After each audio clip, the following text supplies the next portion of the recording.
Welcome to the Workamper Show, a podcast devoted to helping you discover how to finance your RV travel dreams. I'm Steve Anderson, the president of Workamper News. Each one of our episodes will either introduce you to people who are already living the RV lifestyle or to opportunities to work short-term jobs. You'll also learn how to hit the road the right way and make the most of every opportunity. Now let's turn over today's show to your host, Greg Gerber. Thanks, Steve. This is going to be a great show and a great podcast series. I know several people have invested a lot of time to develop this show over the past several months, and I am confident that you're going to like it. Steve and I started talking about launching a podcast about work camping several years ago after I attended my first Workamper rendezvous. The passion for doing this podcast has kept growing. Lots of people dream of hopping in an RV and traveling the country, yet many of them think they must be retired first. Hundreds of thousands of people are living their dreams today by working short-term seasonal jobs while they travel. That's what work camping is all about, working and camping. You work for a few days each week, or full-time if you want to, and spend the rest of the time exploring the area you're visiting. Work camping is so much better than speeding your way through a destination area in a week. By work camping, you get to immerse yourself in the local area and the culture. You get to enjoy foods unique to that area. You also learn from locals all the fun places to visit that most tourists miss as they race on to their next destinations. Work camping also makes RVing more affordable, which is why so many people can do it long before they retire. I am the former editor-in-chief of RV Trade Digest and RV Industry News, which were monthly business magazines serving RV dealers, manufacturers, and suppliers. I held those jobs from 2000 to 2009. I loved magazines, but knew it was faster and more efficient to deliver the news online. So in 2009, I started RV Daily Report, a daily email newsletter that featured news and information about dealers, manufacturers, suppliers, campgrounds, and RV owners. I also started the RV industry's first business podcast in 2014 and continued producing at least one show a week through June of this year. By then, I had reached a point in my life where the daily deadlines were getting to be a bit too much for me to handle. That's when Steve approached me about developing a podcast for Workamper News, and I quickly accepted. From 2014 to 2017, I lived full-time in a motorhome and toured the country interviewing business owners and industry executives, often from my mobile studio in the business's parking lots. It was during that time that I really got to know what work camping was all about. I would encounter work campers at just about every campground I stayed at during that time. As I learned more about the lifestyle, I was amazed at the number of jobs available to work campers to help support their travel dreams. That's why I think you're going to like the Workamper Show. We're going to leverage my experience and contacts in the industry and combine it with information and tips provided by people already living the RV lifestyle to produce a show to help you hit the road faster. Each of our episodes will feature an interview with a work camper or a company that employs work campers, or someone who can offer suggestions about ways to make RVing and work camping an even more enjoyable experience. Today, for our first episode, it was only fitting that I interview Steve Anderson, the president of Workamper News. Together, we'll outline goals for this podcast and let you know what to expect in the episodes to follow. Steve will also provide more insight about work camping and how his company can help you realize your dreams faster and more affordably than you ever thought possible. So without further delay, here's our first guest, the guy who runs the entire work camper operation, Steve Anderson. Welcome to your show, Steve. I mean, this is kind of exciting to be launching this new podcast to educate people about work camping and the opportunities that it provides. What inspired you to want to do this? Well, hi, Greg. Yeah, it is exciting. This is our first show. And what inspired me to have the Workamper Show was, first of all, some of it came from you, from listening to your podcasts that you've done over the years and the quality job that you've done. It's one of the reasons that I wanted to connect with you to put together the Workamper Show. But it provides a different medium. You know, we've been here at Workamper News, we've been publishing a newsletter magazine now for 32 years. We're very active on the internet. You know, we have a daily hotline that goes out. We have thousands of emails that go out to our membership, etc. But this is a different medium. To be able to actually listen to something while they're driving down the road, or while they're riding their bicycle, or taking a walk, or sitting by the lake, or sitting around the campfire, I really like that idea. And that was some of my inspiration in saying, Greg, let's jump in and do a podcast program and call it the Workamper Show. And I think that's as ideally suited for what you're doing here, because these shows will allow people to tell their own stories in their words, their way. And their passion and enthusiasm is going to come out in every interview. Yeah, a lot better than we can do in print. And I'm not saying we're going to stop doing that, but we will continue to publish magazine and so on.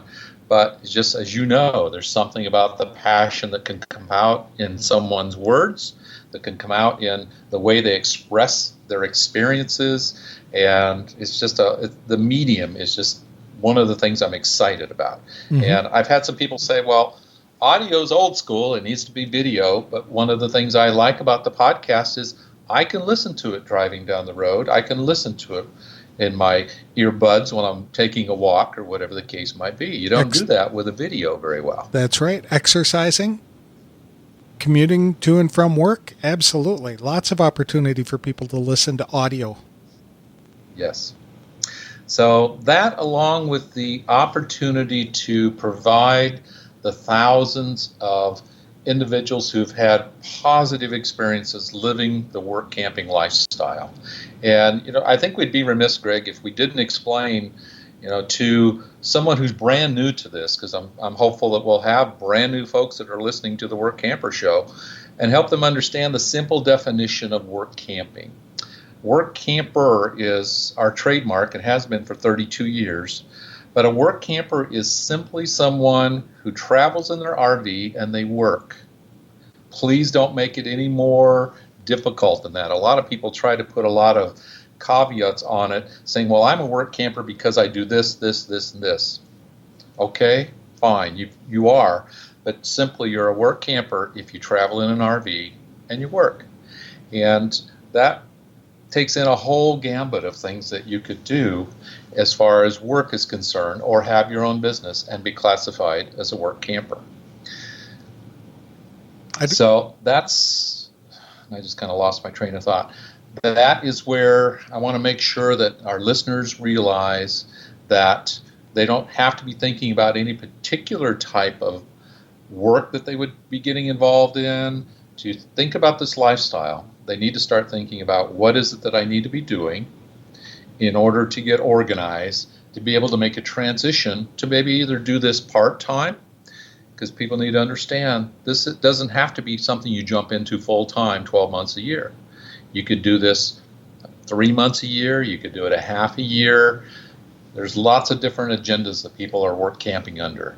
And yes, there are people that they sell the sticks and bricks, which is another terminology that we use for the house, the standard home that someone has, or the apartment, or whatever the case might be. They sell that sticks and bricks, and they unload all of this stuff. And I'm sure you'll hear in future presentations from work campers their stories about unloading their stuff, and they hit the road. And many of them will do this and live on the road, traveling and working as a work camper for years, with the average being about 7 years. I think one of the biggest misconceptions for work camping is that people put the two together, and that they're camping and working, which means they're only working at campgrounds. But work campers there's such a variety of things for people to do out there that don't involve working in campgrounds, that I think that's one of the things we'll really try to promote on this show, is what people are doing to finance their travel dream. You're right on, Greg.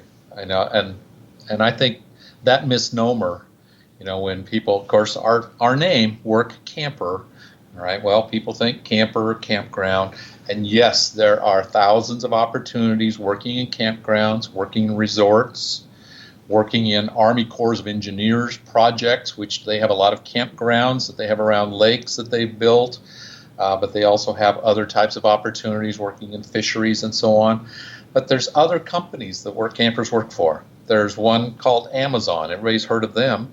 they hire Santa's helpers each year to help with the thousands of packages that need to be taken care of during the holiday season. There's amusement park operations that utilize work campers.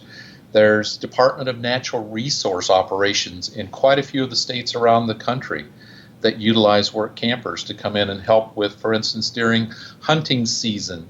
They'll have all the check stations where people have to have their deer, their elk tags, etc., verified, for their hunt.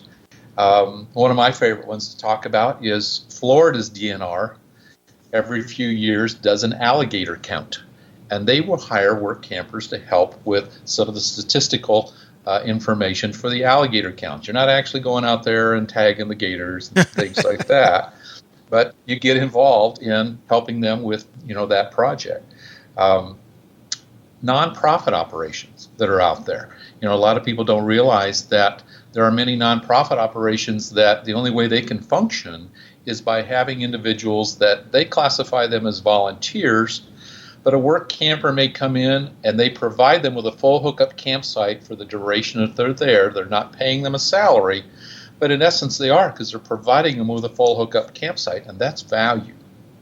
That means the time that you are there involved with that operation, your cost of living has been reduced because they're providing that full hookup campsite.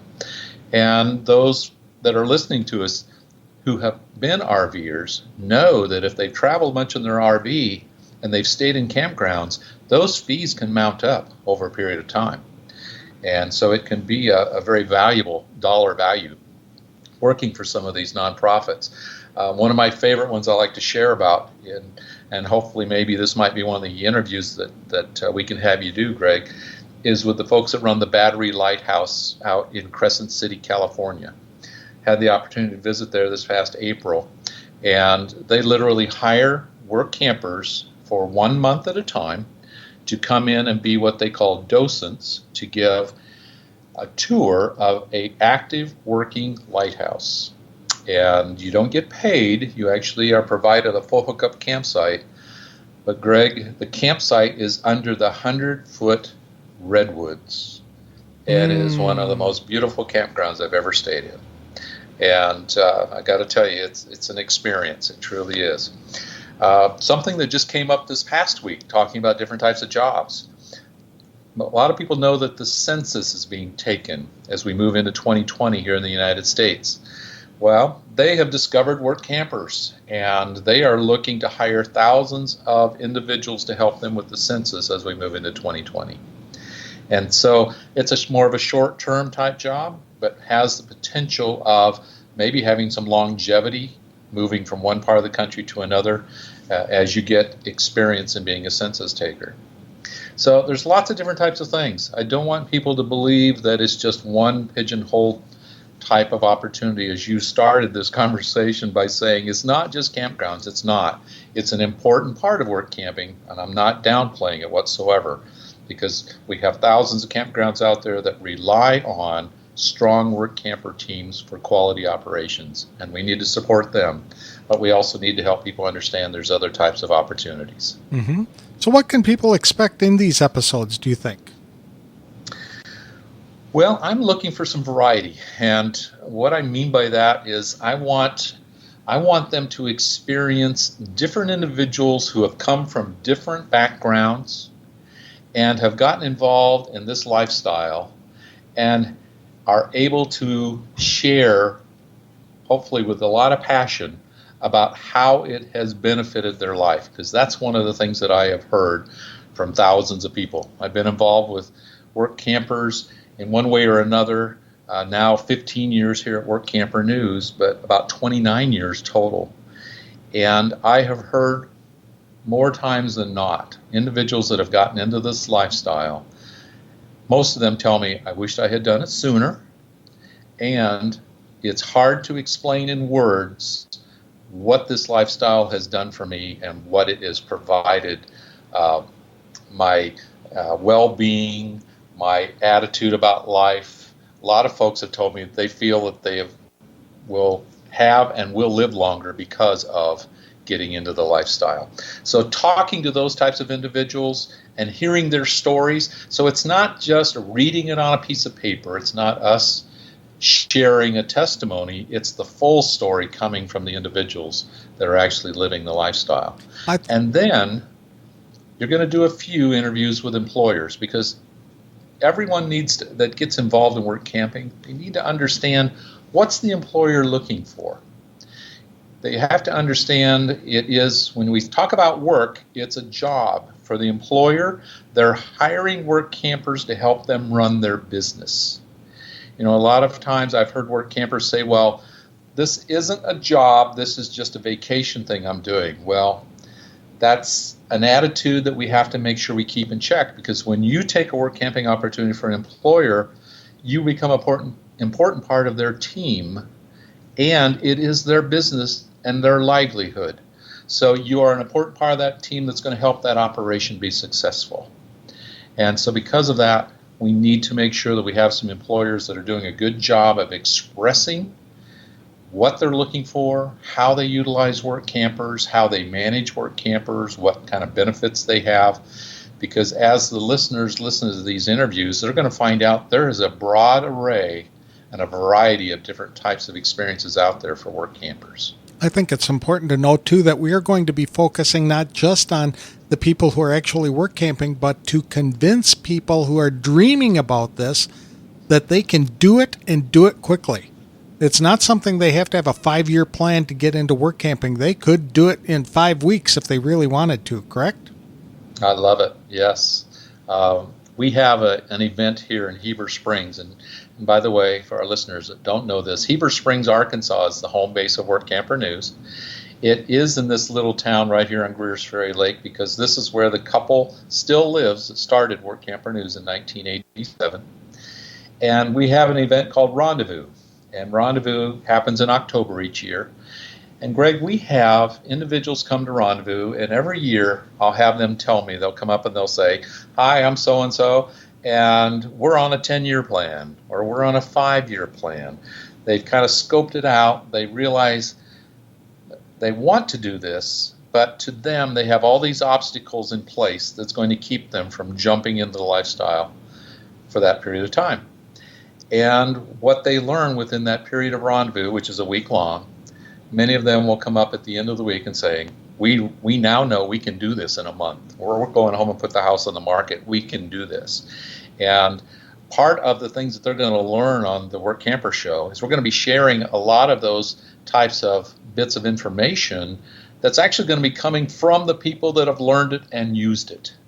And so it's not just being taught in a teaching type format. They're going to hear John and Sally talk about how they were on a 5-year plan, and then once they learn more about the lifestyle and all the different aspects and how to go about putting them in order, by putting them in order and having that knowledge, they could take action and start living this lifestyle sooner.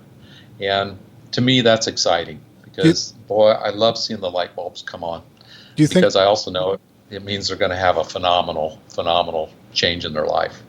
Do you see the show as providing basic instruction as to what type of RV to select based on the lifestyle that they want to do, or what they need to look for when getting an RV, to even basic maintenance and things like that? Will we get into that kind of episode, those kind of topics as well?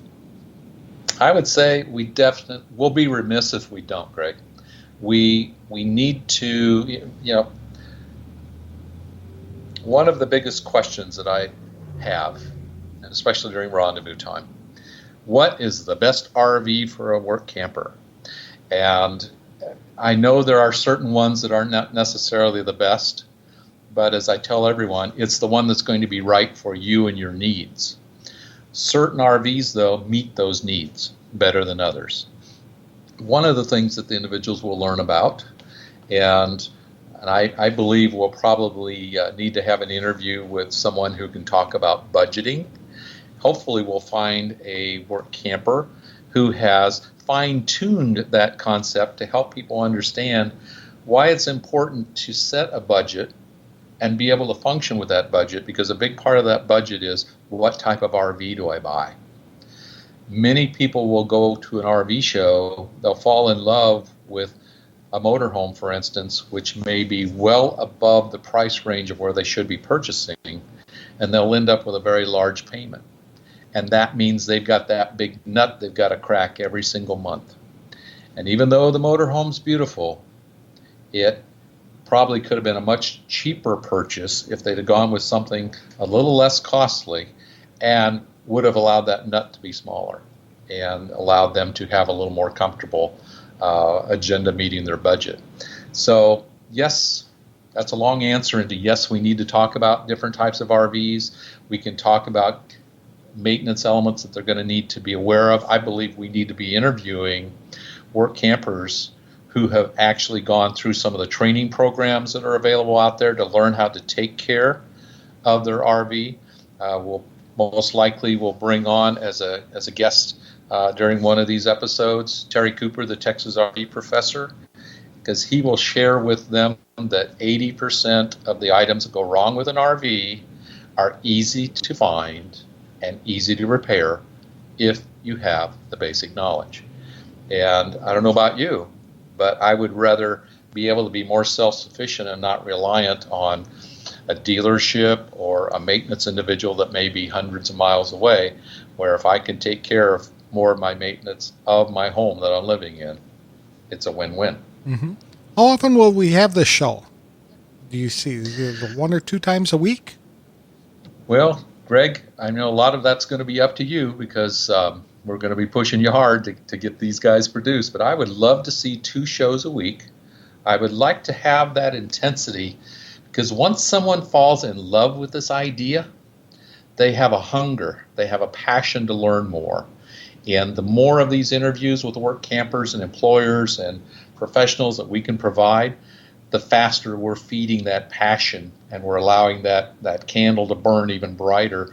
And I believe that offers them the opportunity to expand and get into the lifestyle sooner. Mm-hmm. And so I'd say at least twice a week. And my goal would be to keep the shows to about 20 to 30 minutes, long enough time for the dreamers to commute to the job that they hate, and they can learn about this new lifestyle that they'll love. I love your verbiage there. That's good. I know a lot of people are working in careers that they're not satisfied with, they're not happy with, and I want to be upfront, I think, with folks as they think about, this new show that we're launching. The work camper lifestyle is an opportunity for people to experience change in their life. But they also have to understand that just by changing their location, changing what they're involved in, that doesn't necessarily mean it's going to make them happy. And so one of the things that we will need to talk about in one of the episodes is what creates the happiness factor as a work camper. And a lot of it comes down to attitude. And yes, like I said, many people are unhappy with their career experiences. A lot of them are just flat burned out. They're tired and they're ready for change. And change will manifest some of that happiness, but also there's still going to be work involved. And that's where people have to understand more about the employers, what they need. If we can create an educational synergy, I believe it's going to help the body of individuals that get involved in work camping have a more positive experience. I hope that makes sense. Mm-hmm. I can visualize it because I've worked with it so long. But really, I see it as a synergy where work campers that understand the need of what the employer has and employers that understand the need that the work camper has, when those two come together, we've got a team that is very viable and they work well together, and there truly is a synergy. I think a lot of people who are dreaming about getting into the RV lifestyle think that they have to save up a bunch of money to finance their experience for the next 3 to 5 to 10 years or whatever the case might be. And so they set this unrealistic goal into the future that they have to have $500,000 or $1 million in their savings account in order to do this, because they don't understand how easy it is for people to work their way through their travel. And the work camping experience is ideal because it allows people, gives them these short-term employment opportunities in a variety of jobs so that they can work, for example, they can spend the winter in Florida, and then they can go up to Maine in the summer, and then they can go down to Texas the following winter. And they can crisscross the country and live the lifestyle and live in all of these different environments and cultures while getting somebody to pay for it through work camping. I know, and you're right. They do not have to have a giant bankroll in order to get involved in this. And if they will learn the steps, the sequence of systems that are out there to get involved in the lifestyle, purchase correctly and smartly the type of equipment that they're going to utilize to live in, and if they will set their structure and their budget, they can jump into this fairly quickly and be very successful doing it. Mm-hmm. I agree. And so these are the types of things that we're going to try and help the dreamers overcome, and also people who are work camping who might be struggling in a particular area. We're going to give them ideas on how to support themselves or their families. And that's another thing that I think we really ought to talk about, Steve, is that there are a number of families who are work camping now. These are moms and dads with their kids traveling the country and road schooling their children. And I know we'll be doing some episodes on those as well to encourage these younger families to take advantage of this opportunity as well. Absolutely. I mean, what better way to teach your children history? I mean, taking them there and showing them Mount Rushmore, taking them to Gettysburg and to the fields where the battles took place. All of those types of things, man, it makes me wish I was a kid and I had parents who were work campers, to be very honest with you, Greg. Absolutely. I thought the same thing when I encountered my first families who were out living the lifestyle full time. I mean, they take their kids. For one example, I met up with a group that was meeting in Tucson, and so they were spending the days going out into the desert to talk with the national park rangers about desert wildlife and desert plants and things like that. At night, they were going to go up to an observatory and talk with astronomers who were going to let them learn about how planets are formed and galaxies and stars and things like that, and actually look through the telescopes at all of these celestial bodies. And I mean, you just can't get that while watching a film or a video in a classroom. No, absolutely not. And the other group that I think people often don't consider being viable are singles, especially single ladies. They're fearful or concerned about getting out there and traveling on their own. And I think we will provide them with the resources and the encouragement and the people that they can connect them to, help them understand how to do it right, and do it quickly, and live their dreams. You know, we have a lot of singles that come to Rendezvous every year, and many of them will tell me, because they've heard it from me during our training, that fear was so involved. And I like to simply use the acronym false education appearing real. They have built up so much fear because of so much unknown about the lifestyle that it takes education to eliminate the fear. And once they take the steps to do that, and I believe this show is going to go a long ways in helping with that, I believe we're going to make some great headway in eliminating fear. I have a program that's on workamper.com, our website, that I did a few years ago. It's called Breaking Through the Work Camping Terror Barrier. And we all have a level of which we get to with our enthusiasm, then all of a sudden we start backing up because of fear. And a lot of it has to do with our paradigms and things that we've had told to us. And as many of our listeners who are starting to dream about this are going to start talking to their friends and their family, and their family's going to say, "Are you nuts? You're going to sell your home and move into an RV? You're going to become a gypsy?" All the different terms I've heard. And it just creates fear. Instead, what we can provide for them is education to help them take the steps to learn how to do this effectively so that we eliminate the fear, so they don't need to be afraid. And especially if you're doing this as a single individual, There's different elements there that are different as compared to when you're doing it, with a partner. And so I believe we can go a long ways in helping found or eliminate, rather, I should say, that fear. And by hearing it from individuals that have done it, it goes even further than us talking about it, Greg. They're going to hear it right from the individuals that have had success. That's exactly right. It's not like these guys have to reinvent the wheel every time. They can build on the foundation of people who've been doing it for decades and enter the lifestyle quickly and more effectively than they ever could if they tried to figure it out on their own. That's right. That's right. So I'm excited for them to start experiencing our episodes. I'm excited to provide a lot of wonderful people out there that have been living the lifestyle that enjoy sharing their story. And we've encouraged people to share their stories in print, but a lot of people either won't or don't have the capability to sit down and actually feel like they can put their story into type.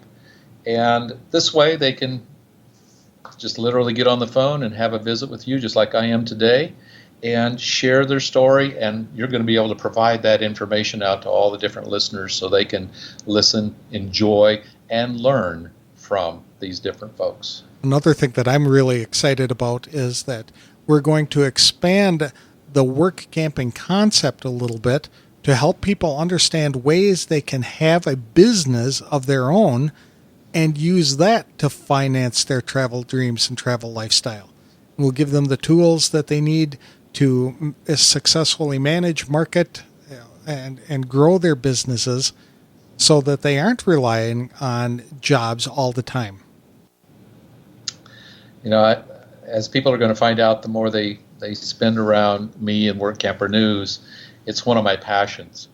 I have a firm belief as an American that we've been blessed with the opportunity to be able to start a business, run a business, and we are blessed to have benefits that the federal government provides us as small business people. And I've heard literally from thousands of folks who said, I don't want to do anything with a business, et cetera, et cetera. And a lot of that comes back to its fear. False education appearing real, or false education they tried something, it didn't work. And so they're going to learn more, and I believe that's another area, Greg, that we need to have is interviews with small business work campers who are making it happen out there on the road. And they are earning additional income as well as providing themselves with some tax benefits that the average work camper would not have if they didn't have a small business. I agree with that. There's a lot of things that we're going to be talking about, and I'm real excited for getting this podcast started. And I think that we're open to ideas. If people have questions as well, if they're thinking about the lifestyle or they're in the lifestyle, and they'd like us to explore a particular topic, I hope they'll reach out to us and give us some suggestions of things they'd like to learn more about. It'd be more challenging for me, too, to look that stuff up and make sure that we connect them to the right people and the right resources. Well, I don't have to tell you as a veteran podcaster, it's a task to come up with good material to create 2 shows a week, and we need that input from them, absolutely. If people were interested in learning more about work camping and Workamper, where could they get that? Well, the best spot to go to is what we call our mothership website. That is Workamper, WORKAMPER.com. And that site will provide you a lot of information about Workamper News. It'll provide you a lot of information about work camping. We've got a lot of great material on there that's open source. I would also encourage people to consider WorkCamperAcademy.com, which is a training site that we have. In fact, I have an entry type of presentation that's available on that for anyone to participate in, and that's WorkCamperAcademy.com. Very good. Well, and I guess I'd be remiss if I didn't invite everybody to Rendezvous. We're not there yet. This should be airing, I believe, before Rendezvous. And we're going to have a Rendezvous event right here in Heber Springs, October 21st through the 25th. And we still have a few seats left. We're going to have about 250 individuals come together for a full week of education. We're going to have a lot of networking, connectivity. You're going to have the opportunity to meet with other individuals who are dreamers, other individuals who are experienced work campers. We're going to have employers there. We're actually going to have a job fair on Friday, where we have a larger number of employers come in just for the job fair. And they'll actually, you may not be ready to jump into it, but it's great experience to talk to employers face to face to learn more about the types of opportunities that are out there. So I would encourage you to consider that. You can learn more about Rendezvous by going to Workamper Event. That's workamperevent.com. Very good. Well, thank you so much, Steve, for taking time to talk about this new project that we've launched and your vision for it. And it's exciting. It's going to be very beneficial, and it's going to help a lot of people live the life that they've always dreamed of and live it faster than they thought possible before. You're very welcome, Greg. I'm excited for it to roll out and can't wait for the first episode to air.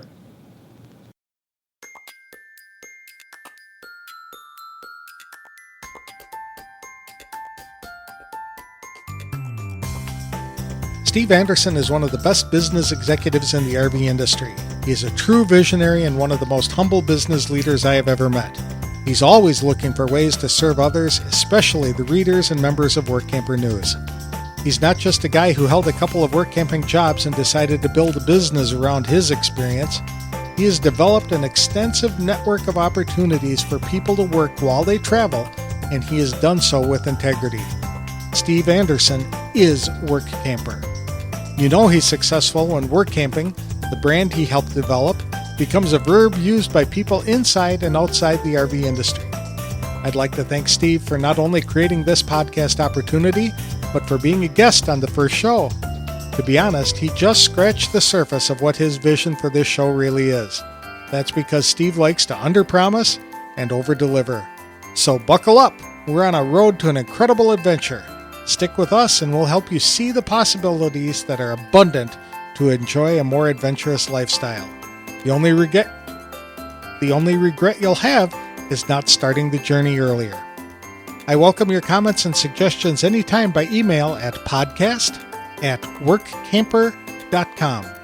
You'll also find the archive of all of our shows and more useful information about work camping and how to begin your adventure at www.workampershow.com. Thanks for listening.